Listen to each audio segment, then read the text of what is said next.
దేశవ్యాప్తంగా hot topic గా మారిన తిరుపతి లడ్డూ వ్యవహారంలో తమిళనాడుకు చెందిన ఏఆర్ డైరీ కల్తీ నెయ్యి సరఫరా చేస్తున్నట్టుగా ఆరోపణలు ఎదుర్కొంటోంది. ఈ నేపథ్యంలోనే ఏఆర్ డైరీలో తమిళనాడు ప్రభుత్వం సోదాలు నిర్వహించింది. ఫుడ్ సేఫ్టీ అధికారులు తనిఖీలు నిర్వహించారు. మరోవైపు పళని సుబ్రహ్మణ్యం స్వామి పంచామృతంలో కూడా ఏఆర్ డైరీ నెయ్యి వాడినట్టుగా జరుగుతున్న ప్రచారంపై తమిళనాడు ప్రభుత్వం స్పందించి చర్యలు చేపట్టింది. అయితే కల్తీ ఆరోపణల్లో ఎలాంటి వాస్తవాలు లేవని తెలిపింది ప్రభుత్వం. వదంతులు నమ్మవద్దంటూ భక్తులకు విజ్ఞప్తి చేసింది. తిరుపతి లడ్డూ కల్తీ విషయంపై దేశవ్యాప్తంగా చర్చ జరుగుతోంది. తిరుమల శ్రీవారి లడ్డూలో జంతువుల కొవ్వు వాడారంటూ ఏపీ సీఎం చంద్రబాబు నాయుడు సంచలన ఆరోపణలు చేశారు. ఈ నేపథ్యంలోనే తిరుమల లడ్డూ తయారీకి తమిళనాడుకు చెందిన ఏఆర్ డైరీ నుంచి వచ్చిన ట్యాంకర్స్ లోనే కల్తీ నెయ్యి వచ్చినట్లుగా తేలిందని చెబుతున్నారు. స్వయాన తిరుమల తిరుపతి దేవస్థానం ఈవో శ్యామలరావు ఈ విషయాన్ని వెల్లడించారు. ల్యాబ్ టెస్టుల్లో కూడా ఈ విషయం తేలిందని అన్నారు ఈవో. ఈ క్రమంలోనే తమిళనాడులోని ఏఆర్ డైరీలో సోదాలు జరగటం హాట్ టాపిక్ గా మారింది.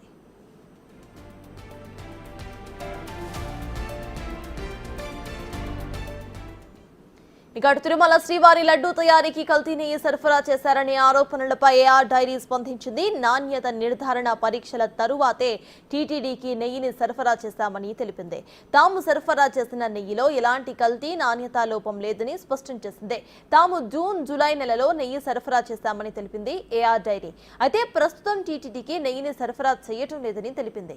25 ఏళ్లుగా తాము డైరీ సేవలు అందిస్తున్నామని, ఎప్పుడూ కూడా ఇటువంటి ఆరోపణలు రాలేదని తెలిపింది. టెస్టులు చేయించిన తరువాతే నాణ్యమైన నెయ్యిని టీటీడీకి సరఫరా చేసినట్లుగా తెలిపింది.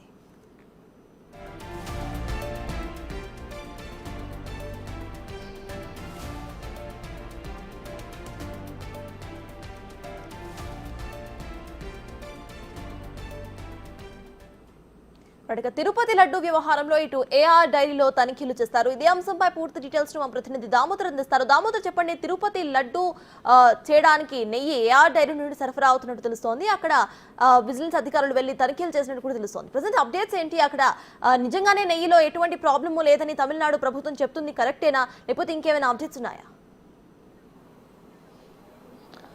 సర్తాజ్ తమిళనాడులోని దిండిగల్కి సంబంధించిన ఏఆర్ డైరీ మార్చి నెలలో కాంట్రాక్ట్ ఏదైతే టీటీడీ అమలు చేసిన రివర్స్ టెండరింగ్ పద్ధతిలో 320 రూపాయలు కిలో చొప్పున సరఫరా చేస్తామని అగ్రిమెంట్ కుదుర్చుకుంది. మే నుంచి తన సరఫరాను ప్రారంభించింది. 16 టన్నుల నెయ్యిని ఏదైతే 3 నెలల కాలంలో టీటీడీకి సరఫరా చేసింది. అయితే లడ్డూ నాణ్యత ప్రశ్నార్థకం కావడంతో పాటు లడ్డూ నాణ్యతపై దృష్టి సారించమని AP CM Chandrababu Naidu EO శ్యామలరావుతో పాటు ఇతర ఉన్నతాధికారులను ఆదేశించిన నేపథ్యంలో వచ్చిన ప్రతి ట్యాంకర్ను ఏదైతే 5 కంపెనీలు టీటీడీకి నెయ్యిని సరఫరా చేస్తున్నాయి, అందులో భాగంగా వచ్చిన ప్రతి ట్యాంకర్ను పూర్తి స్థాయిలో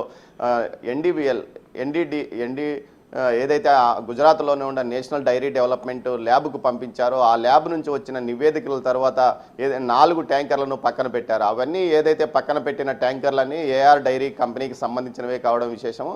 దీంతోపాటు ఏఆర్ డైరీని బ్లాక్ లిస్ట్లో పెట్టారు. బ్లాక్ లిస్ట్లో పెట్టిన తర్వాత వారి మీద చర్యలు తీసుకోవాలంటూ తమిళనాడు ప్రభుత్వంతో పాటు అటు క్రిమినల్ కేసు కూడా సిఫార్సు చేసినట్లు ఈవో నిన్న తెలియజేశాడు. మొత్తం మీద ఏఆర్ డైరీకి సంబంధించి నిన్న ఏదైతే ఈవో నిన్నటి నుంచి వార్తలు జాతీయ అంతర్జాతీయ మీడియాలతో పెద్ద ఎత్తున రావడంతో స్పందించిన తమిళనాడు ప్రభుత్వం నిన్న తనిఖీలు నిర్వహించింది. అయితే ఏదైతే జూన్ జూలై నెలలోనే పూర్తి స్థాయిలో బ్లాక్ లిస్ట్లో పెట్టిన తర్వాత ఏఆర్ డైరీ పూర్తి స్థాయిలో తన ప్రక్షాళన కార్యక్రమాన్ని అక్కడ ప్రారంభించిందని ఇక్కడ నిపుణులు అంటున్నారు. ముఖ్యంగా ఏదైతే టీటీడీ బ్లాక్ లిస్ట్లో పెట్టిన తర్వాతనే తదుపరి చర్యలు తీసుకుని పూర్తి స్థాయిలో కల్తీ జరగకుండా చర్యలు తీసుకొని నెయ్యిని ఇతరులకు పంపిణీ చేస్తుందని కూడా చెప్తున్నారు. ముఖ్యంగా 320 రూపాయల కిలో నెయ్యిని సరఫరా చేయడం ఎలా సాధ్యమంటూ కూడా టీటీడీ ఈవో ప్రశ్నించారు.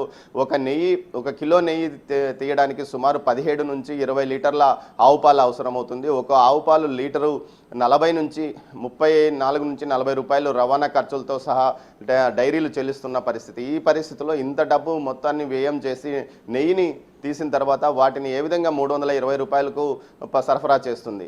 ఏదైతే రివర్స్ టెండరింగ్ పద్ధతిలో గత ప్రభుత్వం ఈ నెయ్యిని కొనుగోలు చేసింది, దానివల్లనే ఈ చర్యలు వచ్చాయని అంటున్నారు. మొత్తం మీద కల్తీ జరిగిందని నేషనల్ డైరీ డెవలప్మెంట్ బోర్డు తీసుకున్న ఏదైతే ల్యాబ్ ఇచ్చిన నిర్ణయం ఫలితాలు అత్యంత ప్రామాణికమైన చెప్తున్నారు. ముఖ్యంగా దేశంలో ఈ ల్యాబ్ అత్యంత ప్రామాణికమైంది, మొట్టమొదటిది కూడా. దేశవ్యాప్తంగా ఉన్న అన్ని డైరీలకు సంబంధించి ముందుగా వాటి నాణ్యతను పరీక్షించడానికి ఈ ల్యాబ్ని ఆశ్రయిస్తారు. ఆ తర్వాతనే కేంద్ర ప్రభుత్వం డైరీలు పెట్టుకోవడానికి కూడా అనుమతిస్తున్న నేపథ్యం. ఇలాంటి పరిస్థితుల్లో ఆ డైరీ నుంచి వచ్చిన ఫలితాలు ఏ విధంగా తప్పుగా ఉంటాయని ఇటు టీటీడీ అధికారులు ప్రశ్నిస్తున్నారు. మొత్తం మీద అయితే ఈ విషయం మీద టీటీడీ పూర్తి స్థాయిలో తమిళనాడు ప్రభుత్వానికి ఫిర్యాదు చేసిన తర్వాతనే తనిఖీలు చేపట్టినట్లు జరిగింది. అయితే ఆ తనిఖీల్లో ఇప్పటికే ఆధారాలన్నీ ఏదైతే గతంలో వీరు చేసిన చర్యలకు సంబంధించిన ఆధారాలన్నీ పూర్తిగా తుడిచిపెట్టేయడం వల్లనే ఈరోజు తమిళనాడు ప్రభుత్వానికి ఎలాంటి ఆధారాలు లభ్యం కాలేదని తెలుస్తుంది. మొత్తం మీద అయితే ఏదైతే గతంలో నేను టీటీడీకి నెయ్యిని సరఫరా చేస్తున్నాయను అని చెప్పి మిగతా దేవాలయాల్లో కూడా కాంట్రాక్ట్ పొందడానికి ఏఆర్ డైరీ ప్రయత్నించిందంటూ కూడా ఒక సమాచారం. ముఖ్యంగా ఆంధ్రప్రదేశ్లోనే టీటీడీ లాంటి అత్యున్నత సంస్థకు నెయ్యి సరఫరా చేసినప్పుడు ఇక దేశంలోనే అన్ని దేవాలయాలు మక్కువ చూపుతాయి. ఇలాంటి పరిస్థితిని తనకు అనుగుగా ఉపయోగించుకోవాలని ఏఆర్ డైరీ ప్రయత్నించిందని కూడా అంటున్నారు Sartaj. Right, thank you Damodar.